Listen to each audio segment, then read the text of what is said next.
Footpath अतिक्रमण हटाने के लिए सिलीगुड़ी नगर निगम ने एक बार फिर से अभियान चलाया है।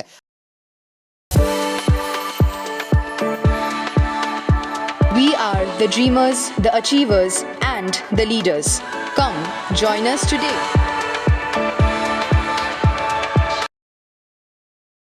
आज शहर के कोर्ट मोड़ से लेकर हॉस्पिटल मोड़ तक फुटपाथ को अतिक्रमण मुक्त कराया गया है। हालांकि बाद में व्यवसायियों ने प्रशासन को ताक पर रखते हुए वहां पर फिर से अपना व्यापार शुरू कर दिया, जिससे भीषण जाम की स्थिति उत्पन्न होने लगी। जाम मुक्त करवाने के लिए पुलिस प्रशासन को मशक्कत करनी पड़ी। सिलीगुड़ी नगर निगम ने शनिवार को एक बार फिर अभियान चलाकर फुटपाथ पर लगी सभी दुकानों को तोड़ दिया।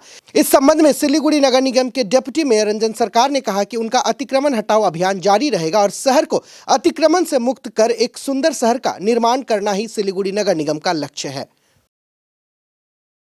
দেখুন এটা লাগাতার এই অ্যাওয়ারনেসটা আমরা করছি যে হাসপাতালের সামনে, কোর্টের সামনে, স্কুলের সামনে, যেখানে সেখানে ড্রেনের ওপরে, হাই ড্রেনের ওপরে এই বসে যাওয়া হচ্ছে, সেখানে আগুন জ্বালানো হচ্ছে, যে কোনো সময় বড় বড় দুর্ঘটনা ঘটছে। কদিন আগেই আপনারা দেখেছেন যে বিধান মার্কেটে আবার একটা দুর্ঘটনা ঘটলো।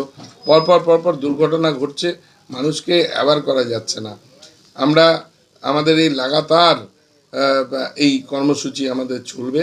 আমরা চাই শহর মানুষের শহর, নাগরিকদের শহর, তারা যাতে সুস্থভাবে বাঁচতে পারে, ব্যবসায়ীরাও যাতে সঠিক জায়গায় তারা ভেন্ডিং জোন যেখানে আছে, ইতিমধ্যে ভেন্ডিং জোন গড়ে দেওয়া হয়েছে, ভেন্ডিং জোনে গিয়ে তারা ব্যবসা করুক, আমাদের কোনো অসুবিধা নেই। মানুষকে তার চলার পথ, ড্রেন এগুলো পরিষ্কার রাখতে হবে, সেই দিকে লক্ষ্য রেখেই আমরা কাজ করছি। সকলকে নিয়ে মানুষ এটা চাইছেন। এই যে যানজট, যে কোনো সময় যে কেউ ঢুকে যাচ্ছে, হাজার হাজার মানুষ বাইরে থেকে আসছেন এখানে, তো তাদেরকে তো শহরটা সম্পর্কে ভালো ধারণা নিয়ে যাতে তারা যান, সেই দিকটা লক্ষ্য রেখেই আমাদের এই অভিযানটা চলছে। আমরা সবাইকে আবার হাত জোর করে আমরা তাদের কাছে আমরা বলতে চাই যে আপনারা দয়া করে হাই ড্রেনগুলোকে ছেড়ে দিন, ড্রেনগুলোকে ছেড়ে দিন, যে ফুটপাথগুলোকে পরিষ্কার করে দিন, মানুষ যাতে চলাচল করতে পারে এবং যানজট থেকে যাতে এই শহর মুক্তি পায়। এটার জন্যই আমাদের এই কাজটা চলছে।